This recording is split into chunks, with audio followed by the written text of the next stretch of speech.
A el senador Jorge Gandini, precandidato por el Partido Nacional. Un gusto recibirlo esta mañana. El gusto es mío, buenos días. Bueno, mucha campaña, mucha recorrida. ¿Por dónde viene? ¿Montevideo, interior? Y hay de todo un poco y hay gestión también, ¿no? El gobierno sigue, mi tarea parlamentaria está muy activa, ahora estamos como que empujando temas que tienen que resolverse antes de que se termine el tiempo parlamentario útil, antes de mayo. Tenemos ahí 3, 4, por lo menos, temas parlamentarios. Ayer tuvimos varios, entonces eso lleva tiempo, pero ese es el trabajo que uno tiene. Y además hay que recorrer Montevideo y hay que recorrer el interior y hay que estar en medios y hay que estudiar y hay que hacer funcionar los equipos y hay que juntar plata para poder gastarla y hay que gastarla, hay que hacer de todo. ¿Y cómo sigue la campaña? Ya iba a entrar ya en la actividad parlamentaria, que hay mucho para cortar, pero lo voy a dejar un poquito más para adelante. Pero en la campaña, en cuanto a los temas que percibe la gente, ¿no? Porque no hay temas de gobierno, estando en el gobierno, a veces debe ser difícil defender alguna cosa, como el tema del trabajo, preocupación por la seguridad. ¿Qué responde con eso? Los intereses de la gente son bien diferentes según Montevideo y en Montevideo según la zona por la que uno ande. Y el interior, que tiene sus preocupaciones más concentradas en la realidad local de cada departamento, ¿no? No es lo mismo el centro que la frontera, como la Argentina, que la frontera con Brasil, que el Uruguay más productivo. Ahí hay diferentes preocupaciones.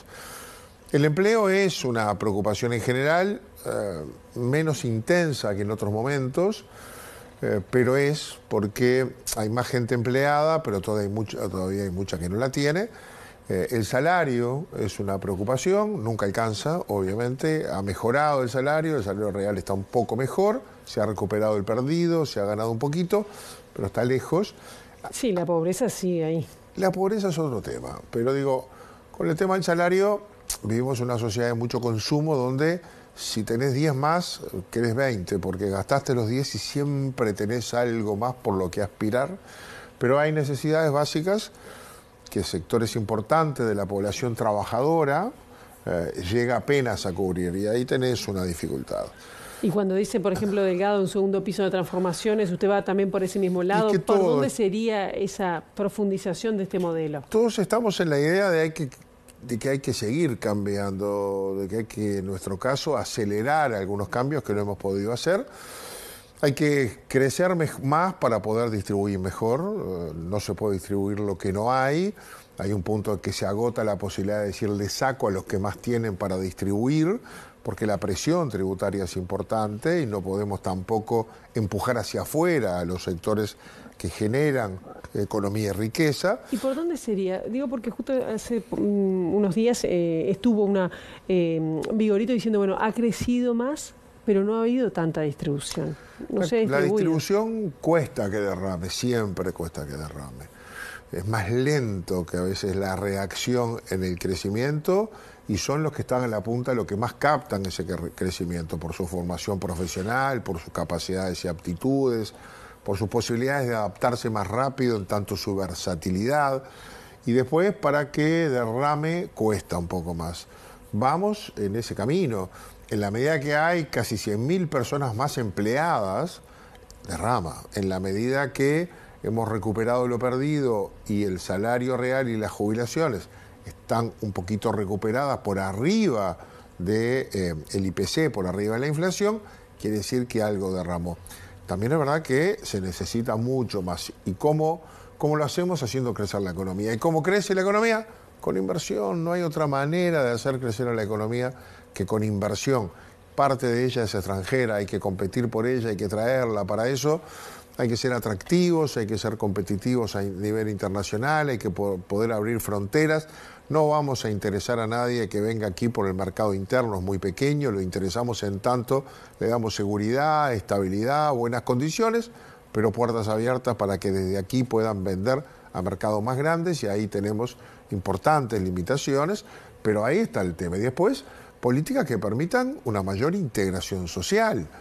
Tenemos ahí, como decíamos, sectores importantes de la población con voluntad y hábitos de trabajo que llevan a su casa todos los meses una cantidad de dinero que es muy restringida y que hay que empujar para que eso mejore. ¿Y cómo sería? Bueno, por eso es, en la medida que generás crecimiento, generás empleo, en la medida que hay empleo, entonces los empleadores mejoran los salarios para captar los empleados que necesitan, el salario va captando una parte de ese crecimiento y además hay competencia y hay más gente con trabajo, todavía tenemos un 9%, 9 y algo por ciento de desempleados, 8 y pico por ciento de desempleados. Más en el interior todavía que en Montevideo, pero depende, sí. Y bueno, y más en las mujeres, voy a decirlo, ¿no?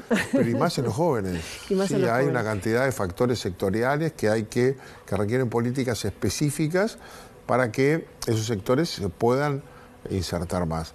El empleador a lo mejor no prefiere una mujer en determinada edad porque puede presumir que esa mujer va a tener más problemas de asistencia porque es madre, porque tiene hijos, por la escuela, porque se enferman. Entonces dice, si tengo por un puesto de trabajo 10 que vienen, puedo elegir. Y elige lo que le parece que es mejor.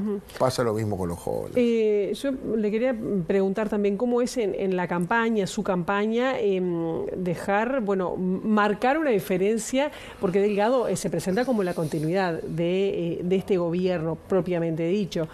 ¿Cómo marcar la diferencia con esa herencia wilsonista que, bueno, por la patria es lo que está llevando adelante con su precandidatura? La primera cosa es que ¿Se conoce, se entiende? Y bueno, no sé, las trayectorias son diferentes, yo he sido muy consecuente con el pensamiento y el espacio wilsonista dentro del partido, porque siempre estuve allí. Hay una sensibilidad que nosotros tratamos de afirmar y reafirmar en nuestras preocupaciones, en nuestros énfasis, en nuestro modo de hacer las cosas, pero que no hacemos valer en tanto marcar las diferencias, porque no le hacemos nada bien al partido si nos hacemos notar por las diferencias. Tenemos que hacernos notar por las propuestas, por la forma de ser, por la capacidad que podemos tener, no solo en el qué, sino en el cómo. Es decir, ¿qué hay que hacer? Bueno, hay un montón de cosas que obviamente compartimos que hay que mantener, tenemos énfasis diferentes en qué hacer, pero también en cómo hacerlo, y ahí entran las condiciones de liderazgo, la naturaleza de la personalidad de cada candidato, imaginado por la gente en el rol del próximo presidente de la República. Y eso que lo descubra la gente a partir de las propuestas. ¿Y cuáles son las propuestas diferentes? Bueno, a ver, no sé, yo no voy a marcar cuáles son las diferentes, yo voy a marcar cuáles son las mías. Propias, sí, por eso. Nosotros estamos planteando, a ver, es muy difícil en poco tiempo hacerlo, pero la síntesis. Nosotros estamos planteando que tenemos que enfocarnos hacia un país más seguro, más integrado y más desarrollado. Más seguro en toda su dimensión.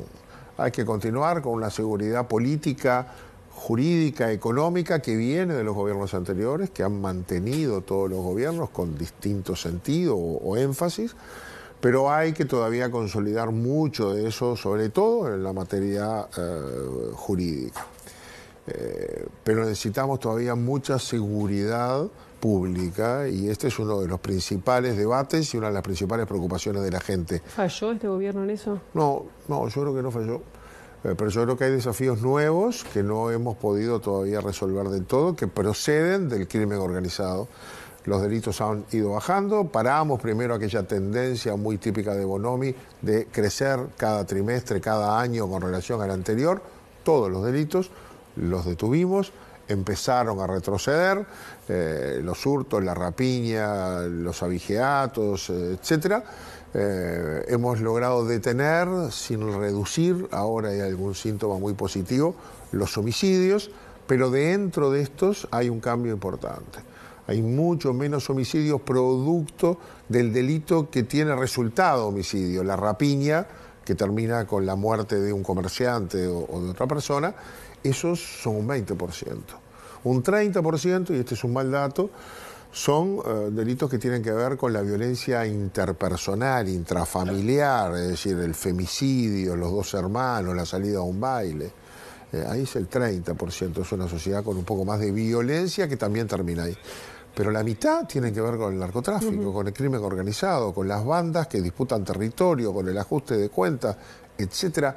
Ahí hay un problema nuevo que no es ajeno a la región, que va llegando al Uruguay y que requiere enfrentamientos y soluciones nuevas para lo que nosotros planteamos algunas medidas diferentes. Bueno, una de ellas es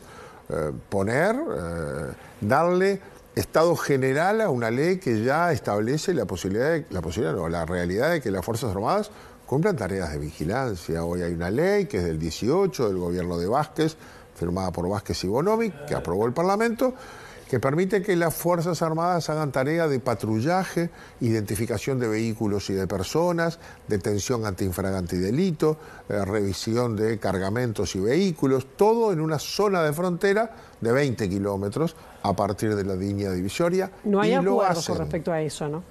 No, con esto sí porque lo hacen. Y hay una ley. No, con esto sí, lo que yo digo es, si hacen eso, de los militares a la cárcel. No, claro, no hay acuerdo, pero si ya lo hacen en estas zonas, si hace 5 años que lo hacen, no tenemos un solo dato de un exceso, lo hacen con su uniforme, con su adiestramiento, con su armamento, y no hay problema como lo hacen en cárceles o en otras funciones. ¿Por qué no en tareas de apoyo a la policía, de vigilancia y patrullaje en zonas donde lo que la gente nos pide es más Estado para que esté presente y al final la autoridad no sean los criminales que se asientan en ese lugar? Es un tema para debatir sobre el que nosotros hemos planteado algunas propuestas. Bien, voy a uno de los temas que se planteó ayer, la propuesta de Ciudadanos de plebiscitar el ingreso a las intendencias, que sea únicamente por sorteo o por concurso. Bueno, el proyecto presentado por Peña no había salido por los votos del Partido Nacional. ¿Hay un cambio? ¿Se va a apoyar? ¿Qué pasa cuando además 15 intendencias son del Partido Nacional? Ya no estaría esa posibilidad sobre la mesa de que sea anticonstitucional o inconstitucional. ¿La vota? Yo no sé si va a haber un cambio. Mi argumento contra el proyecto de Peña fue que era, para mi juicio, claramente inconstitucional, entonces, en tanto avasallaba la autonomía de los gobiernos departamentales, que en la Constitución está consagrada. Entonces, una ley pasaba por arriba de eso. Esto podría levantar ese obstáculo porque se cambia la Constitución. Y entonces yo le tengo que decir, estoy conceptualmente de acuerdo con lo que rige para el gobierno nacional, rija para todas las instancias públicas, sean entes autónomos, servicios descentralizados, empresas públicas o gobiernos departamentales, incluidos las intendencias y las juntas. Estoy de acuerdo. ¿No sería un paso este? Claro que sería. Tengo que ver el texto, todavía no lo hemos visto. Hay que discutirlo en la interna partidaria, no lo hemos hecho porque ni siquiera el Partido Colorado ha hecho propio este texto, es de Ciudadanos. Vamos a verlo.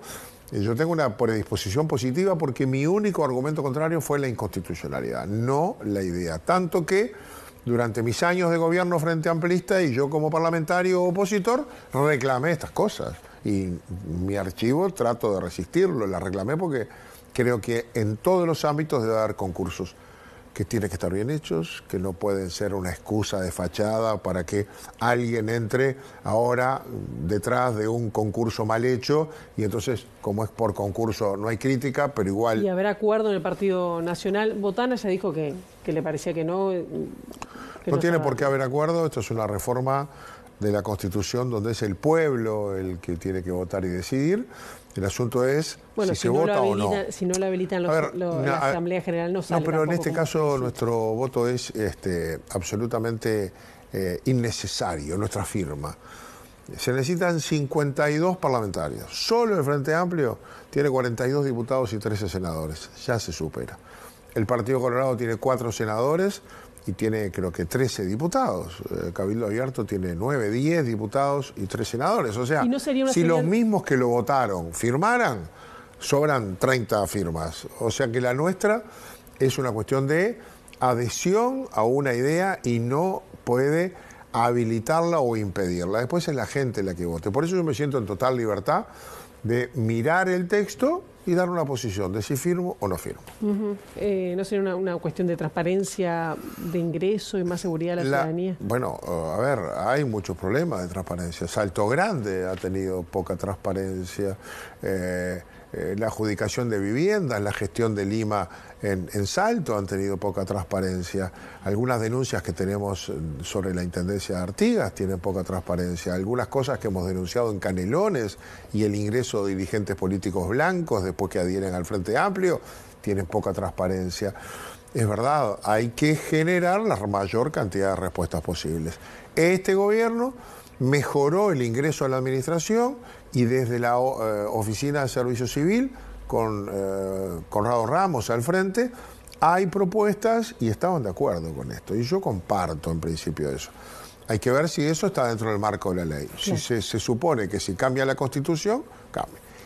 El texto me tiene que dar la garantía que cargos de particular confianza o de gestión política quedan afuera de ese sistema, no pueden estar sometidos al concurso, como es lógico, como funciona ahora, pero me tienen también que dar la garantía que esos sorteos y concursos van a ser con transparencia a su vez. Ahora me quedé colgada con lo de Salto Grande, porque los ediles blancos que estaban cumpliendo tareas en Salto Grande no han renunciado. Bueno, algunos renunciaron a la Junta. Hubo bastantes cambios en esa materia, muchos de ellos, bastante más de la mitad, cambiaron su contrato para que termine cuando termina esta administración, otros no. Recordemos que después que se ingresó, pasaron a ser funcionarios de un organismo internacional y es este el que los contrata y su vínculo laboral lo tienen con ese organismo internacional y uno no puede más que pedirle que hagan algo, no puede obligarlos porque ese organismo tiene su estatuto propio y sus autoridades que no son las de Uruguay. Claro, pero igual en este caso fue un correligionario. No, mire, a ver, no miremos al Poder Ejecutivo, miremos al Parlamento. Hay un proyecto de ley que presenté yo, se aprobó en el Senado y no en diputados, y que luego volvió a presentar el Poder Ejecutivo, que hace meses duerme en la Cámara de Diputados y hay mayoría, se supone, para sacarlo. ¿Qué dice ese proyecto de ley? Que los que están al frente de Salto Grande, la CARU, o sea, el Río Uruguay y la CARP, las tres comisiones binacionales, no pueden hacer política. Es tan fácil como eso. Y no se vota. ¿Por qué no lo votan? No se vota. Llegamos ya a la interna y hay gente que dirige esos organismos, desde los que se dice que se hace política, y a su vez son candidatos en esta interna. A mí me parece que está mal. Pero no logramos que el Parlamento se ponga de acuerdo. Un proyecto del gobierno no tiene todos los votos del gobierno, el Frente Amplio ha sido muy crítico, no tiene todos los votos del Frente Amplio y al final no sale. Entonces hay mucho viru, pero cuando viene la hora de la realidad, cuesta que se alineen los votos. Jorge Gandini, nos quedaron muchísimos temas, pero bueno, falta todavía para el 30 de junio, seguramente lo vamos a volver a invitar. Gracias. Con mucho gusto y muchísimas gracias por estar aquí. Y nosotros vamos a seguir